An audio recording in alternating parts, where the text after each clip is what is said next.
Imagine turning a corner on a frosty winter's day and finding a house that looks like it's been dropped straight out of a fairy tale or Harry Potter. All crooked beams and leaded windows.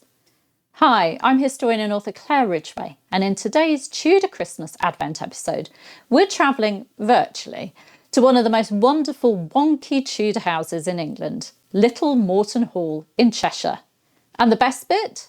Thanks to musician and historian Jane Mulder, who works there, I can share some beautiful winter photographs of the hall with you later in this video so that we can really soak up its seasonal atmosphere together.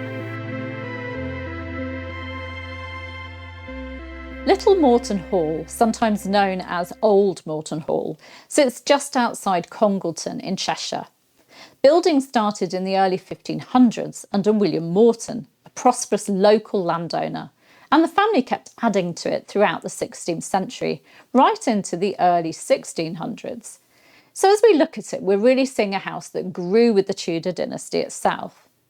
But this was no royal palace. It was a gentry family home, but a very ambitious one.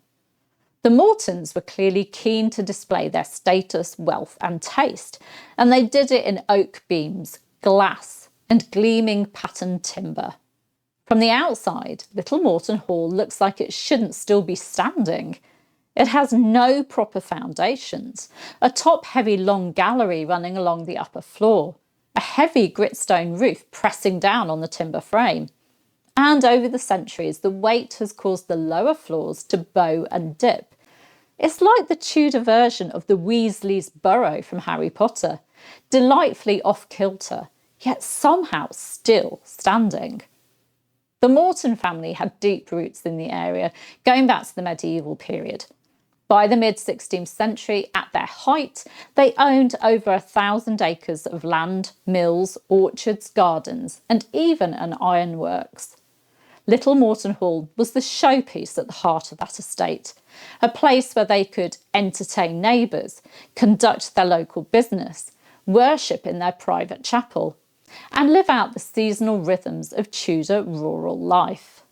At the core of the house is the Great Hall, built in the early 1500s. This is where the household would gather to eat, to celebrate, to mark feast days. Originally, the floor would likely have been beaten earth covered in rushes, with a central hearth and the walls flickering with firelight and candlelight in the long winter evenings.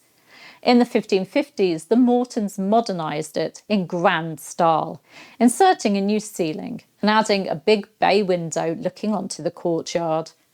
That window still survives, filled with beautiful 16th century leaded glass. Off the far end of the hall, you go into the parlour and the withdrawing room, more private family spaces.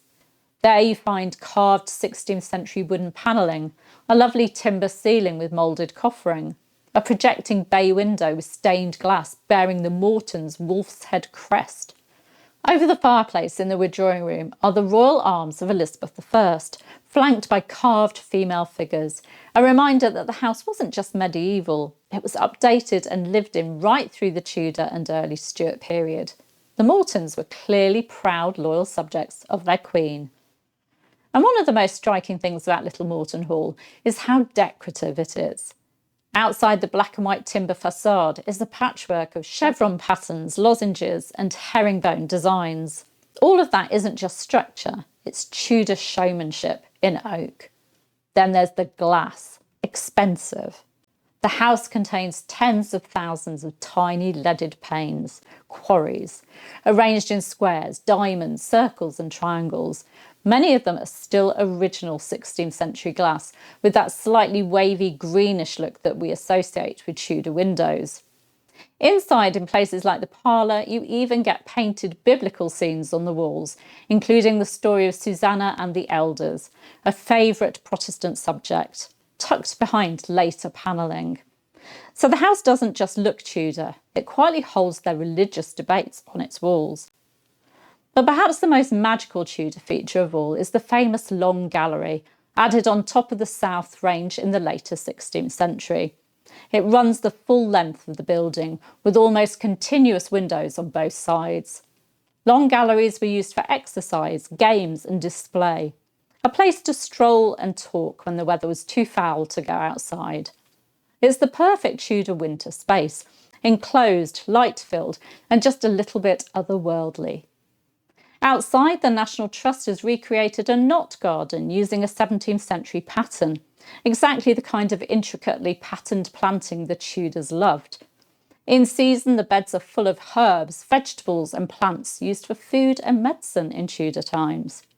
In winter, under frost or a dusting of snow, the pattern itself stands out, just as it would have for Tudor eyes looking down from the upper windows.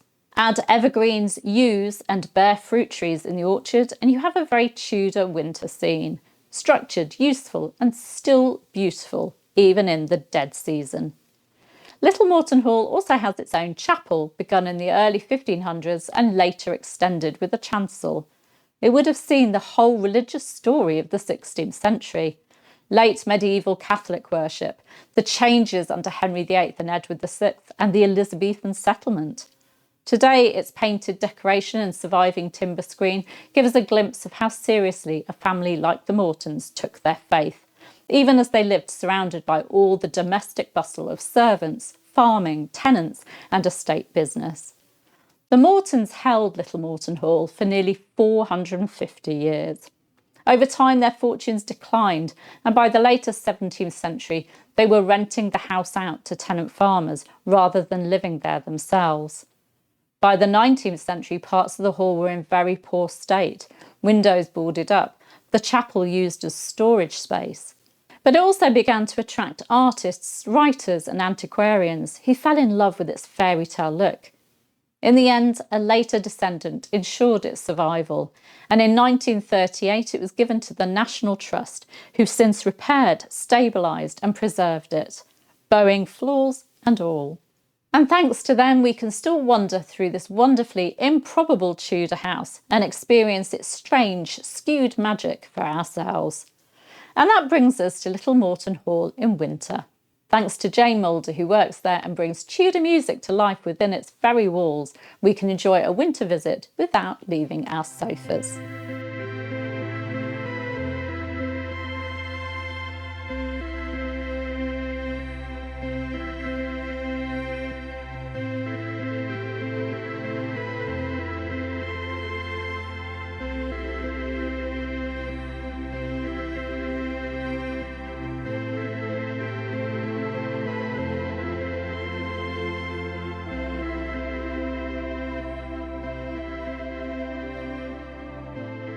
Thank you for joining me today at Little Moreton Hall, and if you've enjoyed this winter wander through one of my favourite crooked Tudor houses, please do give the video a like, subscribe and click the bell so you don't miss the rest of my Tudor Christmas Advent series.